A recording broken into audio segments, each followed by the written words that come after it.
16 देशों से जंग ईरान लड़ेगा क्या? ये सवाल क्यों आया? खाड़ी में तीसरा विश्व युद्ध होगा क्या? इजराइल, अमेरिका, यूएई, सऊदी अरब, Qatar, Kuwait, Jordan, Iraq, Bahrain, Oman, Syria, Cyprus, France, Britain, Germany, Greece, ये वो देश हैं जो इस वक्त इस युद्ध की जद में आ चुके हैं। ईरान की ओर से हमला लगातार इजराइल में बोला जा रहा है। अब युद्ध में 16 देशों का जिक्र हो रहा है। तो कौन कौन से वो देश हैं? इनमें आता है Lebanon, Israel, Jordan, Iraq, Saudi अरब, Qatar, Kuwait, Bahrain, Yemen, UAE, Cyprus, Turkey, Oman, Syria, Britain, France. और इसी पर हम चर्चा भी करेंगे। लेकिन सबसे बड़ा सवाल यह है कि यह युद्ध आखिर जाएगा कहां? बातचीत का कोई सिलसिला अब तक शुरू होता नहीं आ रहा। हालांकि पहले ट्रंप ने दावा किया था कि वहां से हमारे मैनेजमेंट के लोगों के साथ वो बातचीत करना चाहते हैं, ऐसी कोशिशें हो रही हैं। लेकिन उसके बाद में ईरान की ओर से स्पष्ट किया जाता है कि हम कोई बातचीत नहीं करना चाहते हैं या हमारी कोई इस तरह की कोशिश नहीं है। अब सिर्फ बदला होगा, आखिरी दम तक बदला होगा। और उसके साथ ही अमेरिका की ओर से स्पष्ट तौर पर यह कहा जा रहा है कि अब ईरान को खत्म करके रहेंगे। ईरान के खात्मे की बात हो रही है, ईरान पर हमले की बात हो रही है। बार बार ये कहा जा रहा है कि ईरान को खत्म किया जाएगा। ईरान ने बहुत बड़ी गलती कर दी है। ईरान लगातार अपने आप को ज्यादा चालाक समझ रहा था। ट्रंप ने कहा कि अगर जमीन पर सेना उतारनी पड़ती है तो हम उसके लिए भी तैयार हैं। प्रोफेसर अजिताभ फॉरेन एक्सपर्ट हमारे साथ में हैं। डॉक्टर डीके गुप्ता हमारे साथ में फॉरेन एक्सपर्ट है। अजिताभ सर, आपके पास सबसे पहले आते हुए, ट्रंप की ओर से ये जब बड़ा बयान आता है कि रुकने वाले नहीं है, हमारे हमले लगातार जारी रहेंगे, 5 हफ्तों की हमने जबरदस्त तैयारी की है, और वहीं ईरान ने भी कहा कि आखिरी दम तक लड़ाई होगी, शुरू आपने किया, खत्म हम करेंगे। बार बार थर्ड वर्ल्ड वॉर का जिक्र हो रहा है। क्या उस मुहाने पर खड़े हुए हैं हम? आज की सिचुएशन को देखते हो आप क्या कहते हैं? जो भी स्थिति अभी है वो विश्व युद्ध की ओर इशारा तो कर रही है, लेकिन ये कहना मुश्किल है कि अभी ये महायुद्ध और दुनिया की जो देश हैं, जो खास करके भारत है, वो तो चाहेगा कि जल्दी से जल्दी ये कंटेन हो जाए, इसको रोका जाए, सीज फायर की स्थिति हो। ये हर शांति प्रिय देश और नागरिक चाहेगा। लेकिन ईरान को चूंकि डू और डाई वाली स्थिति आ गई है, तो वो उनकी अस्तित्व का एक तरह से ये समझ लीजिए कि उनके अस्तित्व पे आ गया है। तो वो किसी भी हद तक जाने के लिए तैयार हैं। जैसा आपने दिखाया, 16 देश अभी तक इसमें इन्वॉल्व हो चुके हैं। दुर्भाग्य से ये अब रीजनल वार की तरफ जा रहा है, जहां पे जो क्षेत्रीय ताकतें हैं, अगर वो इन्वॉल्व हो जाती हैं इस युद्ध में, जैसे कतर है, बहरीन है, यूएई है, सऊदी है, जॉर्डन है, सीरिया है, अब तो यूरोपीय देश भी इसमें शामिल हो गए हैं। कहीं नाटो का इसमें रोल आ गया, जो नॉर्थ अटलांटिक ट्रीटी ऑर्गेनाइजेशन है, अगर उसका रोल आ गया तो यस, ये युद्ध और ज्यादा बढ़ने की संभावना है। लेकिन बीच का रास्ता शायद कुछ देश, अभी देखा कि भारत के प्रधानमंत्री ने भी थोड़ी बात की है, विश्व के 3-4 खास करके खाड़ी के देशों से बात की है, जॉर्डन के राजा से बात की है। तो मुझे लगता है कि कहीं ना कहीं बीच का रास्ता सीज फायर होना चाहिए। ये तो समय बताएगा कि कितना होगा, कब होगा, क्योंकि ईरान के पास भी लिमिटेड हथियार हैं। उनके ड्रोन की जो क्षमता है और जो ड्रोन जितने हैं उनके पास, उसकी भी एक सीमा है। जो उनके पास मिसाइल हैं उसकी भी सीमाएं हैं। तो बहुत ज्यादा दिन तक ईरान सरवाइव करने की स्थिति में नहीं है। और जब नेटो के देश भी जुड़ जाएंगे, जब जैसे 16 देश इसमें अगर जुड़ जाते हैं, तो ये ईरान के लिए इतना आसान नहीं रहेगा। सर, अभी तक डीके गुप्ता सर, रशिया और चाइना का स्टैंड अभी तक क्लियर नहीं है। क्या ये लोग behind the curtain he strategy पर काम कर रहे हैं, या फिर इस बार ये जो भी युद्ध चल रहा है इससे खुद को अलग थलग रखा है? आपका अपना क्या इस पर अभी तक ऑब्जर्वेशन है? पूजा, थोड़ा सा करेक्शन है, मैं ग्रुप कैप्टन सहाय हूं, veteran Indian air force. Sorry sir. और जी sir, absolutely okay with that. War time में एनालिसिस कर रहे हैं, शॉर्ट नोटिस पे चेंजेस हो रहे होंगे आपके एडिटोरियल रूम में भी। ये 2-3 मेजर पॉइंट्स आपके दर्शकों के लिए, इस न्यूज की कवरेज और ग्लोबल मीडिया में इसकी जो एनालिसिस हो रही है इस वॉर की, वो बैलेंस नहीं है। कुछ ऐसा प्रतीत हो रहा है ग्लोबल चैनल्स को देखकर कि ऐसा बराबर की कोई लड़ाई चल रही है। अभी 28 फरवरी से आज तक 3 मार्च तक ये लड़ाई कहीं से बराबर नहीं है। जो एक मिशन टेकअप किया था, जो ऑब्जेक्टिव सेट किए थे आईडीएफ ने और अमेरिका ने, वो उसको ग्रेजुअली अटेन कर रहे हैं, उसकी तरफ बढ़ रहे हैं, एज प्लान्ड बढ़ रहे हैं। और ईरान की तरफ से जो रिटेलिएशन एक्सपेक्टेड थे उसका 5-10% भी अभी तक नहीं दिखा है।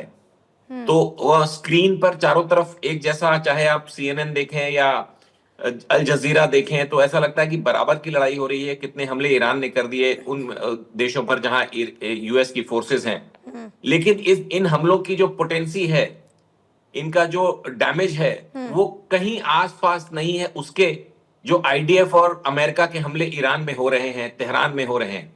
वो अपने मिशन ऑब्जेक्टिव्स को डिफाइन कर चुके हैं, टाइमलाइंस दे चुके हैं और उसके प्रति एकदम कटिबद्ध तरीके से जा रहे हैं, ग्रेजुअल, मेथोडिकल, इन अ प्लान्ड फैशन। ईरान की प्रॉब्लम समझें, पहले ही स्ट्राइक में IRGC का टॉप लीडरशिप खत्म हो गया जी। और रेजीम के टॉप मोस्ट पीपल खत्म हो गए। दूसरे वेव में भी उनके कुछ इंपॉर्टेंट लीडर्स को एलिमिनेट कर दिया गया। तो अभी वो एक हेडलेस स्टेट हैं, एक हेडलेस आर्मी है। और ये कंफर्म्ड रिपोर्ट है कि सेकेंड डे ही IRGC ने ये देखते हुए कि उनकी टॉप लीडरशिप खत्म हो गई है, उन्होंने अपने बटालियन कमांडर्स को, जो कि 30 या 35 बटालियंस हैं IRGC के पास, each battalion commander was authorized to take own independent actions against Israel, America and targets in Middle East, जिसको हम वेस्ट एशिया बोलते हैं। तो उन टारगेट्स के ऊपर ये जो इंडिपेंडेंट छोटे लेवल के टैक्टिकल कमांडर्स हैं, ये अनकोऑर्डिनेटेड तरीके से अटैक कर रहे हैं, छोटी पोटेंसी के अटैक कर रहे हैं। छोटा ड्रोन भेज दिया, छोटा सा मिसाइल भेज दिया, उसको मीडिया बहुत लार्ज लेवल पे कवर कर रहा है, तो लग रहा है कि बराबर की लड़ाई चल रही है। जबकि B-2 बॉम्बर्स ने मिसाइल अंडरग्राउंड बेसिस को ईरान में तबाह कर दिया है, पिछले कल की बात है। उसके बाद वहां टीवी हेडक्वार्टर्स जो IRGC के कंट्रोल में थे, स्टेट टेलीविजन, उसकी बिल्डिंग को तहस नहस कर दिया गया है। IRGC के अपने हेडक्वार्टर्स ऑल ओवर तेहरान फैले हुए हैं, उनको खत्म कर दिया गया है। उनकी लीडरशिप मारे डर के डिस्पर्स हो गई है तेहरान के बाहर। ये एक चैलेंज है IDF के लिए, क्योंकि अब उनको एक एक करके लोकेट करना पड़ रहा है, जो नेक्स्ट लीडरशिप है कमांड एंड कंट्रोल की। उनके कम्युनिकेशन और एयर डिफेंस को टोटली नेस्तनाबूद कर दिया गया है। सैटेलाइट से पूरे स्मार्ट इकोसिस्टम, जो वॉर के समय ईरान की मेन पसली होती थी कि उनके गाइडेड वेपन्स को सैटेलाइट से गाइड करें, या लोअर अर्थ ऑर्बिट पे ये जो स्टारलिंक जैसी एलन मस्क की फॉर्मेशन है, उनकी मदद लेते थे, वहां पे वो एक ब्लैकआउट फेस कर रहे हैं।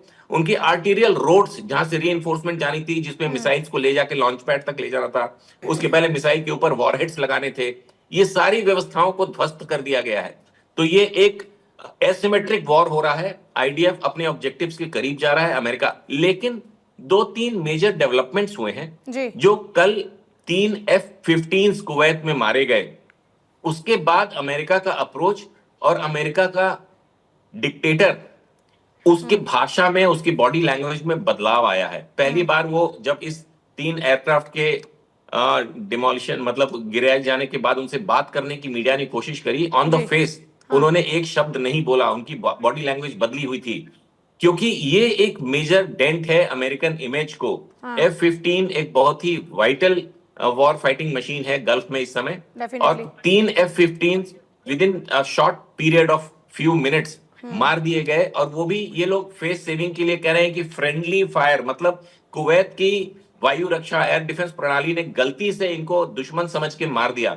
ये इम्पॉसिबल है।